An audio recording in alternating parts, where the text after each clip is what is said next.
And welcome back. This lesson is on antiderivatives. Antiderivatives involving inverse, it's a long title, circular functions. There we go, long title. But basically what we have is this. If you have the integral of 1 over square root a squared minus x squared dx, what that is equal to is sine -1 x over a plus c. That's our first, if you see this pattern come up somewhere, then you know the integral of that is the arcsine function. Similarly, we've got -1 over a squared minus x squared, and you should remember these from the chapter on differentiation. That's cos -1 x over a plus c. And the last one is a over a squared plus x squared dx. What that is that's our arctan function, x over a plus c. And so there are your three important forms. So when you're integrating, have a look out. If you ever see any of these three forms or something that resembles those, then that's something that you can look at to use an arcsine, arctan, or arccos for. So let's just jump into some examples. Just going to do a couple to sort of show you. So an example might be, let's do integral of 5 over 1 plus x squared dx, something like that. So you look at it and you think to yourself, well, what form is that? Well, that looks like our arctan function there. Our arctan is 1, well, think about it to yourself. This is what you got to think. The arctan function, there's nothing in front of the x squared. In other words, there's a coefficient of 1 in front of there, and that's what we've got in this case. And here, this is our value of a squared, because you've got a squared plus x squared. So in this case, a is equal to 1, and this is key to remember here. A is equal to 1. So to be able to anti-differentiate this, what we want is this top line to be equal to 1, because we know what that's equal to. So what this is equal to is the integral of 1 over 1 plus x squared, like that. And if we do this right now, that would be the arctan x. That would be as simple as that. But this is not equal to this, obviously, but what we need to do is multiply this by 5. And so what we can do is just write a 5 out the front like that. It's 5 times that. That's equal to that. That's fine. The other thing you can do is this 5 can go, because it's a constant, it's not part of the integral, it's not an x, doesn't involve an x or anything like that. So that 5 could go outside of the integral sign. So what we can do is just do that. So I'm going to put that 5 out the front like that. And so there we go. So what this is equal to 5, and the integral of this is equal to tan -1, and it's x over a, which is 1, but we don't need to write it like that. It's just 5 tan -1 x plus c. Just done a plus c as well up there. So that's your answer. So the steps are, look at it, recognize which form it might be, and try to rearrange it so that it looks like the function that we want. Okay, I'll do a couple more examples to show you different sort of stuff. What about if we have 3 over, let's do 16 minus, I'll choose reasonable numbers, 9x squared.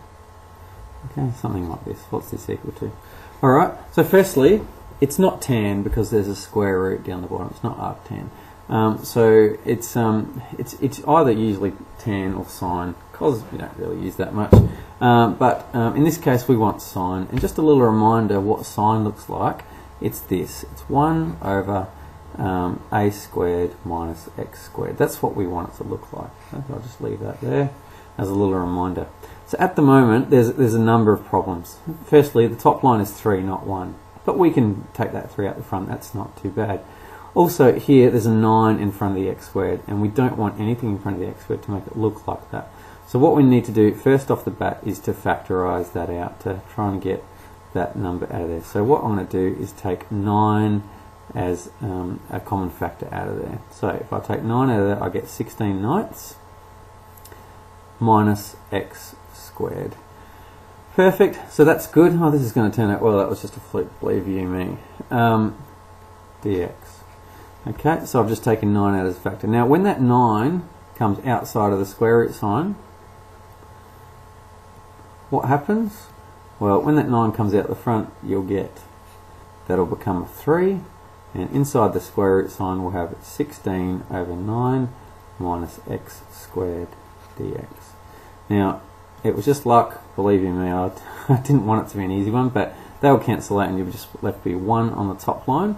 And then we've got something fairly similar to what we've got up here. That's our arc sine derivative.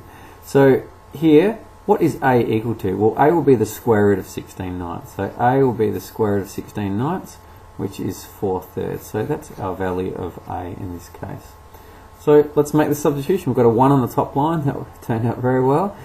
So what we've got is sine, arc sine, and what it is x over a.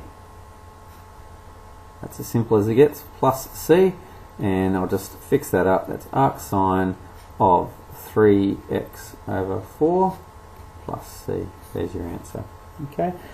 So with these ones, I might just do one more because I think I've got time. But what you're trying to do is making it look like the function that you want. I'll just try to find a sort of tricky one. Let me try something like this, maybe 5 over 7 plus x squared. Let's do something like that. That'll do. So what we want to do is have a look at it, recognise what it is. Well, it's not sine or cos because there's no square on the bottom, but I'm pretty sure it could be tan. A reminder of what tan looks like is this a over a squared plus x squared, like that. So it's pretty close to that. We just need to sort of figure out. There are a number of problems here. The problem is that, well, what's a have to be equal to here? Let's just have a think about that. If we're going to have it in this form, a must be the square root of 7. Okay, so it must be the square root of 7. So what we need to do is get it into this form somehow. So let's firstly write this in the form that we like. So on the bottom line it will be 7 plus x squared. That's fine. But if a is equal to root 7, we want the top line to be a, and so we want that to be root 7. What have we done to this? Well, to get this back to what its original value was, we'd need it times it by 5 and divide it by root 7. So it would be something like that. And can you see how that root 7 would cancel out with that root 7, just be left with 5 on the top. So that is equal to that. So that is correct, that step there. And so always be careful with it, just check you're working out with these things. We've put that fraction in to make this root 7 equal to 5. Okay. Once you've got this correct form here, and you can move forward. So what's that equal to? That's equal to 5 over root 7 times, now do the anti-differentiation. This is your tan, arctan function, and it will be x over, what's a? A is root 7, so x over root 7 plus c. There's your answer. You could tidy this up by